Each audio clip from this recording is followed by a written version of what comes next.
good evening. Welcome to week 5 of Gospel with the Gibsons. We are so excited to see you again. Before we begin, we want to say a massive well done to all of you guys who completed this week's challenge.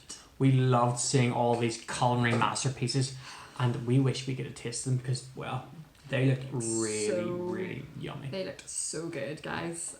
We wish that we could have been able to taste through Zoom. They sounded amazing. So tonight we are starting a new 4-week mini-series. And for the next 4 weeks, we are going to be exploring some of Paul's letters. Now, before anybody gets confused, we're not exploring any of Paul's love letters to me. The romantic ones that I write. Like all those letters that Paul would write to me. So many.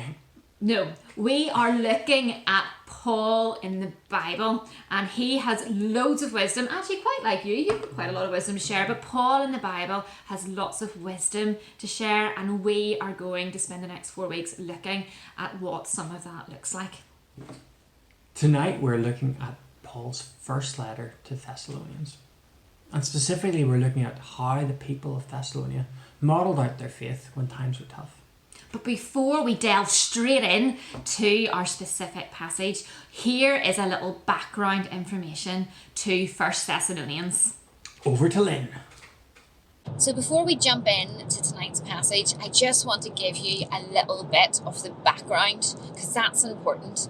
So tonight we are going to be looking at a seaport town called Thessalonica. And we first hear about Thessalonica in the book of Acts when Paul goes there to start planting the church.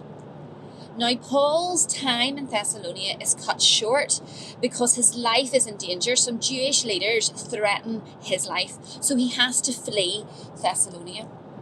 And Paul obviously cares for the people who are part of the church there.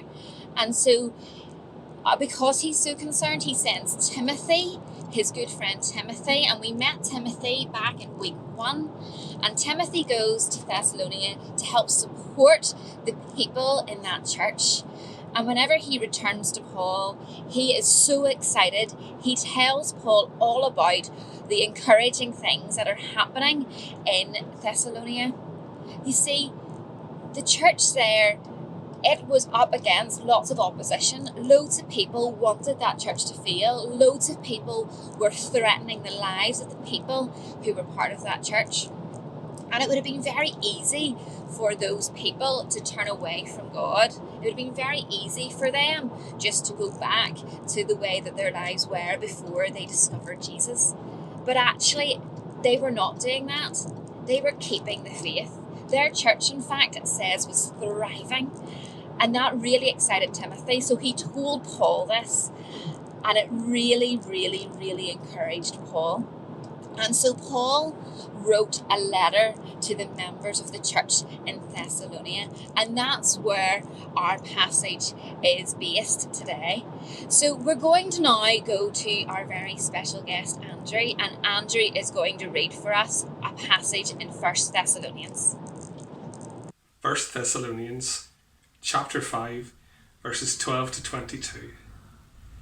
Now we ask you, brothers, to respect those who work hard among you, who are over you in the Lord, and who admonish you.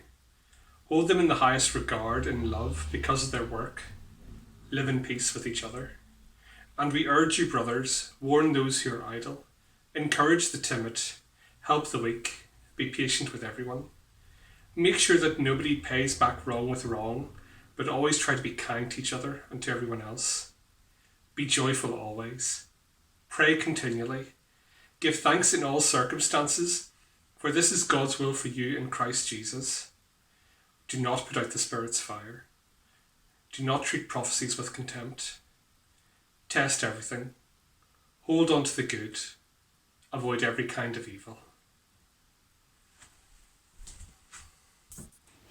Thanks so much for that, Andrew. Part of Paul's purpose in writing the letter was to encourage new Christians by giving them advice on how to live as Christians.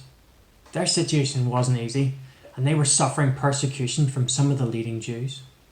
And as we read this passage in preparation for tonight's session, we really felt that God was telling us that this passage is for our youth family as well. Now, our situation that we are in is nowhere near comparable to what the Christians in Thessalonica were experiencing. But the situation that we are in is not normal, and it is really tough. And we know from talking to you guys in youth pods and in canteen catch-ups that you're finding lockdown quite hard. So tonight, our hope, our prayer is that you find this passage a source of encouragement. So we have 3 main takeaway points from this passage. First one is showing love and appreciation to your parents or family members is really important. In verses 12 and 13 in the Message version it states, "And now we ask you to honour those who work so hard for you, who have been given the responsibility of urging and guiding you along in your obedience. Overwhelm them with appreciation and love." So being surrounded constantly with family can be tough at times. You probably have had 1 or 2 arguments already. So have we. It's tough. But in this letter, Paul shows us the best and most godly way for people to work together is to speak well of one another and build each other up. Fill them with confidence and encouragement. Being part of a family is a lot like being part of a team. When we work together and encourage one another, we bring out the best in each other. Now, you might be finding this season tough, but so are your parents. Make sure you take time each day to tell them or show them how much you value them. They're trying their best. When you point that out, the pressure they're feeling will begin to lift. Parents need encouragement just like you do too. Secondly, this passage tells us and encourages us to be kind and to try really hard to resist the urge to not to always have to get our own back on our family members. Verse 15 says, "See that no one repays anyone evil for evil, but always seek to do good to one another and to everyone." So next time you're having an argument with a parent or a brother or sister, fight against the urge that tells you you have to win this argument. Instead, maybe take a big deep breath and think about some of the reasons why you love and appreciate this family member. Be brave enough to apologise if you're in the wrong, and equally loving enough to forgive the person if they have wronged you.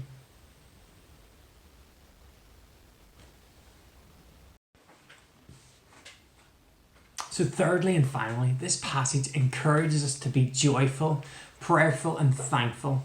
And this leads us to this week's challenge. In verse 16 to 18 it states, "Rejoice always, pray without ceasing, and give thanks in all circumstances, for the will of God in Christ Jesus for you." Now, rejoicing doesn't mean jumping up and down in exaggerated happiness all the time. What rejoicing means is being able to find the joy, being able to find the blessing, the positive in the situation that you are in right now. Now, you might feel that life is boring right now. You're not able to go and play sports or do your music lessons, but there are still glimmers of hope. There are still glimmers of joy in your situation right now. The sun has been shining.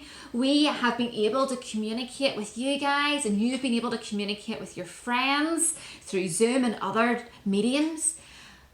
And we have families and houses that love us and care for us and provide us shelter. And whenever we make it a daily habit to actually sit down and think about what we are joyful about, this not only helps our spiritual growth, but will also help to change the atmosphere in our homes. We have been so encouraged by some of the stories you've been sharing with us. Stories of answered prayer, stories of praying with your family for the first time in some cases.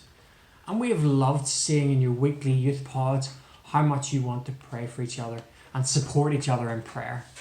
So this week's challenge is going to help you guys grow in confidence when you pray. It's going to help you look for joy and lean into a posture of thankfulness. So this week, we are encouraging you to pray using an ancient prayer model called the Examen. And this prayer model is fantastic because it helps us all take into account our own emotions and take into account our feelings and take them really seriously. And then it helps us develop a reflective wisdom about ourselves and the situation that we are currently in. In our current situation, it's so easy for us to get swept away in strong emotions. Praying using the Examen will help you process and understand the feelings that you're having. So we have created a separate video which explains the Examen for you guys, and we'll walk you through it. And we will post that straight after this video premieres in your Telegram group chats. And if you're not part of our BCV group chats and you would like a copy of the video, you can send Lynn an email, and it's lynn@belfastcityvineyard.com. Oh, technology there. Ooh. And she's going to send it on to you. I would love to send it through to you, so please do email. We are almost out of time, so don't forget, this week coming, we have all the usual stuff available for you. We've got canteen catch-ups, youth pods. Paul will be dropping in another Telegram game that I hopefully will win. I really want to win. No chance. And also make sure you follow our Instagram and Facebook pages. And if you're not already, please do get in touch with us about getting involved in our Telegram group chats. And of course, if you don't want to miss our weekly show, you've got to subscribe to us, and that will notify you every time we go live each week. Guys, thanks for watching. We will see you throughout the week. Or if we don't, we'll see you next week at 7 p.m. Bye. Bye.